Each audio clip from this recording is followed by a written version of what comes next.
जी, अस्सलाम वालेकुम वरहमतुल्लाह। आप देख रहे हैं मेरा channel the beauty of Pakistan 99। मैं इस वक्त मौजूद हूँ फैसलाबाद जंग रोड मोटर मार्केट में मैं मौजूद हूँ।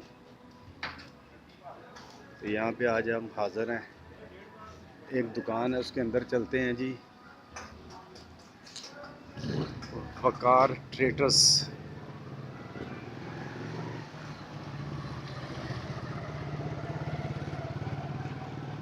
जंग रोड मोटर मार्केट पर ये एक दुकान है, इसके अंदर चलते हैं। वकार ट्रेडर्स, यहाँ पे तकरीबन तमाम तर अशिया जो है इंपोर्टेड हैं सारी। Choppers, steam iron, hard and cool bottles, straightener, hair dryers, sensor वाली गालबन बॉटल लगी हुई है पानी वाली, ये भी हार्ड एंड कूल होती है। Electric kettle, folding kettle, food सीट्रेट लगा हुआ है जी।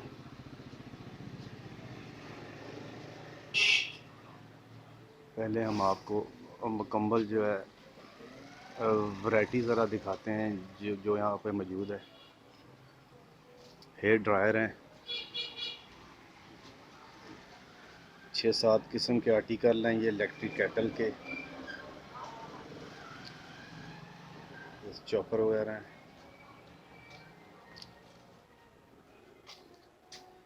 Shaving machine, knife, shoes, juicer blender. ये भी नाइफ है जी, ये बच्चों के फीडर हैं। ये नाइफ है, ये भी नाइफ है। तो बाकी कुछ मालूमात लेते हैं इनसे। आइए ज़रा भाई, आप आएँ, इधर आएँ। कार भाई, अस्सलाम वालेकुम। जी वालेकुम अस्सलाम। खैरियत है वकार भाई? अल्लाह का ठीक है शुक्र आप? है, अल्लाह का शुक्र, ठीक ठाक। वकार भाई, ये जो प्रोडक्ट है माशाल्लाह मेरे गिनने में नहीं आ रही जितनी जी जी वैरायटी जी। यहाँ पे मौजूद है। ये सारा इंपोर्ट का ही है? हाँ जी, ये सारा 100% जो है ना इम्पोर्ट का माल है। डिफरेंट कंट्री से इम्पोर्ट है हमारी, हांगकॉन्ग से, चाइना से, कोरिया से, मलेशिया से, सिंगापुर से, कुछ दुबई से भी यही होता है। बाकी ये कि टोटल हमारा इम्पोर्ट से ही रिलेट है काम सारा ना। वकार भाई, आप बताएंगे कि कौन सी चीज़ें आपकी जो मेन जो प्रोडक्ट हैं, या कि कोई भी है जो भी मिल जाए, जी जी। है कोई ऐसा? बेसिकली हमारा जो मेन हमारा जो प्रोडक्ट्स हैं अब उनमें ज़्यादा किचन्स से रिलेटेड होती हैं। किचन किचन सेसरी वेयर, वगैरह? किचन एसेसरीज वगैरह, कुछ स्टील की बोटल्स आ जाती हैं, उसमें बच्चों की आइटम्स आ जाती हैं। उसके अलावा इलेक्ट्रॉनिक्स की आइटम्स आ जाती हैं। इलेक्ट्रॉनिक्स में हमारी वो भी मोस्टली किचन की ही यूज़ में ज़्यादा आती है, कमर्शियल यूज़ नहीं है, डोमेस्टिक यूज़ की प्रोडक्ट्स होती हैं हमारे पास। गालबन कुछ चीज़ों के मैंने नाम लिए, कुछ चीज़ों का मुझे पता भी नहीं होगा। जी जी मेरा ख्याल है, अगर मेरा रफ सा आइडिया है, 100 से अबव जी वैरायटीज़ जी, बिल्कुल ऐसे ही है। है ऐसा? हमारी मोर देन 200 प्रोडक्ट्स होती हैं। माशाल्लाह और माशाल्लाह। ये मोस्टली होती हैं एक्सपोर्ट क्वालिटी का माल होता है ये सारा। सब स्टैंडर्ड इसकी क्वालिटी नहीं होती, क्वालिटी इसकी अच्छी होती है, लो क्वालिटी वाली प्रोडक्ट्स नहीं होती ये। इंपोर्ट जो हम करते हैं उनके दूसरे कंट्री से, तो ये एक्सपोर्ट होती है ना, तो उनकी एक्सपोर्ट ये मोस्टली जो होती है यूरोप और अमेरिका वगैरह के लिए।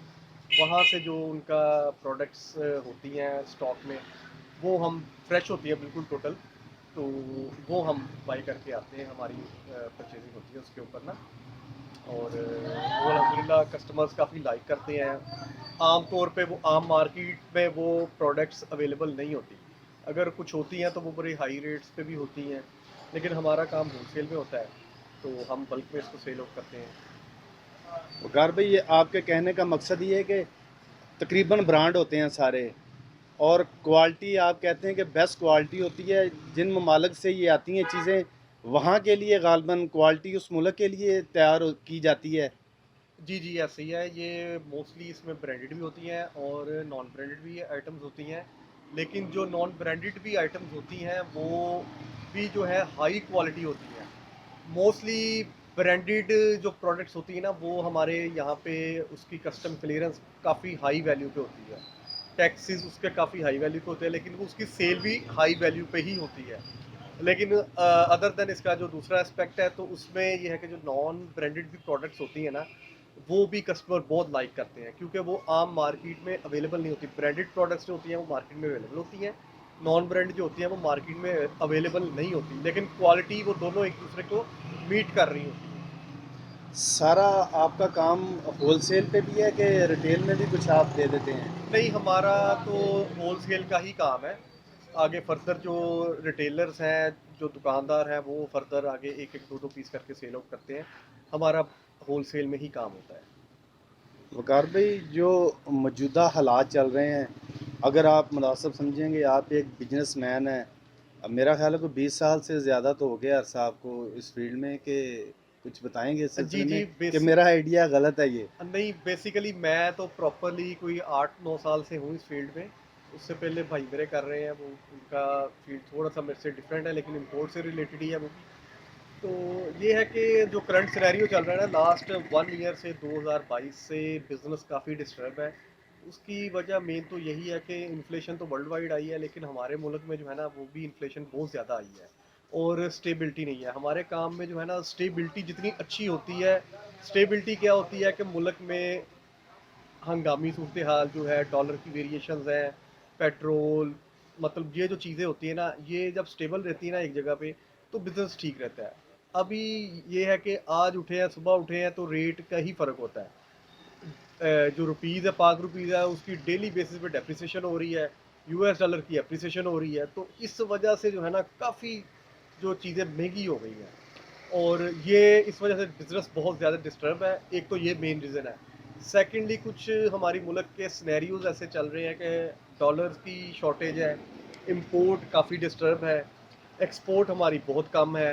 तो वो जो इस वजह से भी जो है ना, आप इंपोर्ट पे ऑलरेडी गवर्नमेंट ने कुछ 2-3 महीने के लिए बैन किया हुआ है। तो वो भी हमें बहुत डिस्टर्ब करती है चीज़ से ना, क्योंकि न्यू आइटम्स आती हैं तो पुरानी भी साथ साथ सेल होती रहती है। जब न्यू आइटम्स नहीं आती तो फिर पुरानी भी सेल करनी मुश्किल हो जाती है।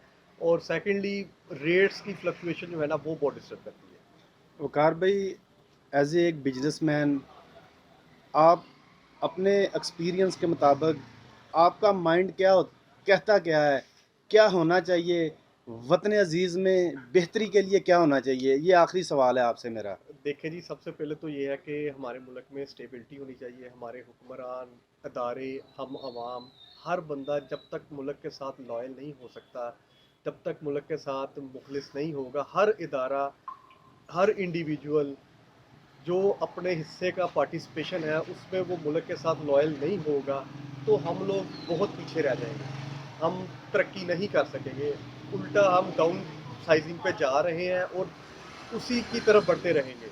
इसलिए सबसे पहले तो हमारी लॉयल्टी है। हमारे जो हुक्मरान हैं, जो अदारे हैं, उनको लॉयल होके, सिंसियर होके दिन रात मेहनत करनी पड़ेगी। उसमें हमारा कंट्रीब्यूशन भी साथ बनता है।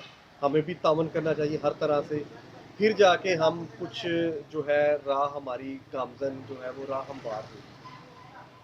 बहुत शुक्रिया वकार भाई, आपकी गुफ्तगू करने का बहुत शुक्रिया। जज़ाकल्लाह, थैंक यू। Thank you. आपने वकार भाई की गुफ्तगू सुनी। आप एक बिजनेसमैन है, तो कह रहे थे कि मुखलस होना, कोई छोटा है कोई बड़ा है, हाँ वो किसी भी अदारे से रिलेटेड क्यों नहीं, सबसे पहले उसका मुखलस होना बहुत ज़रूरी। बहुत अच्छा ये एक मैसेज है वकार भाई का। अल्लाह करे वतन अज़ीज़ की रौनकें फिर बहाल हों, खुशियाँ हर गली में, हर मोहल्ले में, हर घर में चहचहाएँ, गुनगुनाएँ, तराने बजाएँ। हमें वकार ट्रेडर्स, जंग रोड, मोटर मार्केट से अपने होस्ट अब्दुल वाहिद ख़ान को अगली वीडियो के लिए इजाज़त दीजिएगा। अपना बहुत सारा ख्याल रखिएगा, दुआओं में याद रखिएगा। अल्लाह हाफ़िज़।